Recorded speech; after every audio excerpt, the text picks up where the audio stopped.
Hi అన్న. Hi brother. అన్న మీ పేరన్నా? నా పేరు యువరాజ్ బ్రదర్. ఓకే అన్న. అన్న ఎలా అఖిల్ లెనిన్ సినిమా హిట్ అయిందన్న? అవును. మీ అభిప్రాయం ఏందన్న? ఎస్, నిజంగా అక్కినేని అఖిల్ నిజంగా ఈ సినిమా లెనిన్ సినిమాలో చాలా గతంలో చేసిన సినిమాల కంటే ఈ సినిమా చాలా విభిన్నంగా, గెటప్ కూడా చాలా డిఫరెంట్గా, అప్పట్లో పోస్టర్ వచ్చినప్పుడు చాలా డిఫరెంట్గా ఉంది. సో గెటప్ ప్రతి ఒక్కటి లుక్ కూడా చేంజ్ చేశాడు. చాలా అద్భుతంగా సినిమా అయితే చాలా ఆ గతంలో చేసిన కొన్ని సినిమాల కంటే ఈ సినిమా చాలా వెరైటీగా అనిపించాడు. పర్ఫార్మెన్స్ కూడా చాలా కష్టపడ్డాడు అఖిల్ సార్. నిజంగా ఈ సినిమాలో నేను కూడా ఈ లెనిన్ సినిమాకి రామోజీ ఫిలిం సిటీలో చాలా పెద్ద సెట్ వేసి, సో వర్షంలో తడుస్తూ కళ్ళకు లాస్ట్ సీన్లో మాత్రం వర్షం పడుతూ అబ్బాయి జెండా పట్టుకుంటే మాత్రం ఆ సీన్ చాలా హైలైట్ అనిపించింది. సో చాలా అద్భుతంగా తన యాక్టింగ్ కూడా చాలా చాలా ఇంప్రూవ్మెంట్ చేసుకున్నాడు.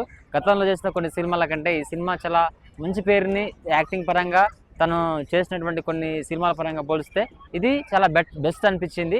సో ఇలానే ఇంకా కొంచెం స్క్రిప్ట్ల విషయంలో బెస్ట్గా తను సెలెక్ట్ చేసుకొని ఇంకా మంచి సినిమాలు చేసి తప్పకుండా ఇంకా ఫ్యాన్స్ అయితే ఫిదా అవుతారు. సో అక్కినేని ఫ్యాన్స్కి ఇది నిజంగా, అఖిల్ ఫ్యాన్స్కి ఇది ఒక మంచి సినిమాగా పేరు తీసుకొచ్చింది. చాలామంది కూడా గతంలో చేసే సినిమాల కంటే ఇది బాగుందని చెప్పేసి అన్నారు. సో ఇంకోటి, ఈ సినిమాలో నేను చూశాను చాలా కొంత సెట్కి వెళ్ళి కూడా చాలా రోజులు నేను పర్సనల్గా అఖిల్ సార్ చాలా డౌన్ టు ఎర్త్ ఉండి ప్రతి ఒక్కటి కూడా ఈ సినిమాకి అన్నీ తానే కష్టపడి పనిచేశారు. సో నిన్న ఏదైతే మరి మన అన్నపూర్ణ స్టూడియోలో మరి నాగార్జున సారు అఖిల్ గారు కేక్ కట్ చేస్తూ వాళ్ళిద్దరు ఎమోషన్ అయిన ఒక ఆ వీడియో మనం చూసాము. ఒక హిట్గా మనోడు వస్తున్నాడు కొడుతున్నాడు అని చెప్పేసి ఏదైతే ప్రిలీజ్ ఈవెంట్లో చెప్పాడో, సో అది ఒక మంచి సినిమా వైప్ రావడం అనేది వాళ్ళిద్దరు ఏదైతే హ్యాపీ మూమెంట్ షేర్ చేసుకున్నారు ఫ్యాన్స్ తోటి. సో నాకు కూడా అది హ్యాపీ అనిపించింది.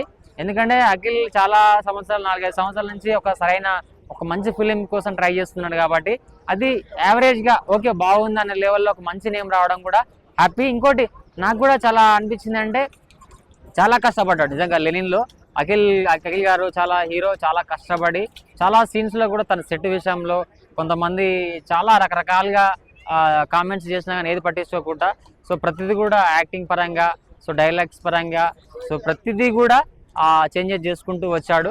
సో డౌన్ టు ఎర్త్ లాగా ఉన్నాడు. చాలా నాకు బాగా నచ్చింది. సో ఈ సినిమాలో ఇంకా మీరు కూడా ఇలాగానే మంచిగా సెలెక్షన్ చేసుకొని వెళ్ళాలి సార్. నిన్న జరిగిన సక్సెస్ మీట్ ఏదైతే జరిగిందో అన్నపూర్ణ స్టూడియోలో వాళ్ళ తాతగారి ఆశీస్సులు తీసుకొని ఆ విగ్రహం దగ్గర నాగార్జున సార్ కూడా అలా చేయడం అనేది అది అందరికీ నిజంగా సినిమా ఇండస్ట్రీలో ఉన్న ప్రతి ఒక్క హీరోలకు కూడా అల్లు అర్జున్ గెలిచాడు నిన్న అఖిల్, వేరే యాక్టర్స్ అందరూ మహేష్ బాబు సార్ కూడా ట్వీట్ చేశాడని చెప్పేసి. సో అఖిల్ గారు మీరు కొంచెం చాలా బెస్ట్గా చేస్తారని చెప్పేసి చాలా మంది అందరు ఇండస్ట్రీలో ఉన్న వాళ్ళు కూడా సో ఒక ట్రీట్ పాజిటివ్నెస్ నాగార్జున సార్ నిన్న అది జరపడం కూడా ఒక ఇండస్ట్రీలో ఒక హార్ట్గా ఇది సెన్సేషన్ అయిపోయింది ఇప్పుడు ఈ లెనిన్ సినిమా. సో ఇంకా తను కూడా ఇంకా బెస్ట్ పర్ఫార్మెన్స్ చేయడానికి మంచి కథలు ఎంచుకొని సో ఆడియన్స్కి ఫ్యాన్స్కి ఇంకా మంచి సినిమా చేయాలని కోరుకుంటున్నా. చాలా బాగుంది, పర్లేదు, తప్పకుండా అంటే ఒక మంచి సినిమా అయితే చేశారని చెప్పొచ్చు. చాలా డిఫరెంట్గా మంచి సినిమాలే సెలెక్షన్ చేసుకోవాలి. ఎందుకంటే ఇంకా చాలా వరకు అయితే ప్రతి ఒక్కరు బయట కూడా ఏమంటున్నారంటే స్టోరీస్ విషయంలో చాలా మంచిగా ఇంకా సెలెక్ట్ చేసుకోవాలి. సో యాక్టింగ్ పరంగా కూడా ఇంకా ప్రతి ఒక్కరు కూడా మంచిగా ఉండే విధంగా, ఫ్యాన్స్ నచ్చే విధంగా చేస్తే బాగుంటుందని చెప్పేసి అంటున్నారు. ఇదైతే ఓకే బాగుంది, చూడొచ్చు, ప్రతి ఒక్కరు కూడా సినిమా చూడొచ్చు, ఒక పాజిటివ్నెస్ అయితే వచ్చింది. సో దీన్ని మీరు ప్రతి ఒక్కరు కూడా మరి అఖిల్ గారు కష్టపడితే విధంగా ముందుంటారు కాబట్టి సో ఫ్యాన్స్కి మంచి సినిమా ఇచ్చే విధంగా మీరు ప్రతి ఒక్క సినిమాలు చేస్తారని, సో ఇది ఒక మంచి సినిమాగా రూపొందించారు. సో డైరెక్టర్కి, టీంకి, ప్రతి ఒక్కరు కూడా, సో నాగార్జున సార్ అందులో చేసిన శివాజీ గారు, సునీల్ గారు, సో బ్రహ్మాజీ గారు, ప్రతి ఒక్కరు కూడా బాగుంది వాళ్ళందరూ కూడా. సో ఇది ఒక మంచి సినిమా అని చెప్పొచ్చు, చూడవచ్చు.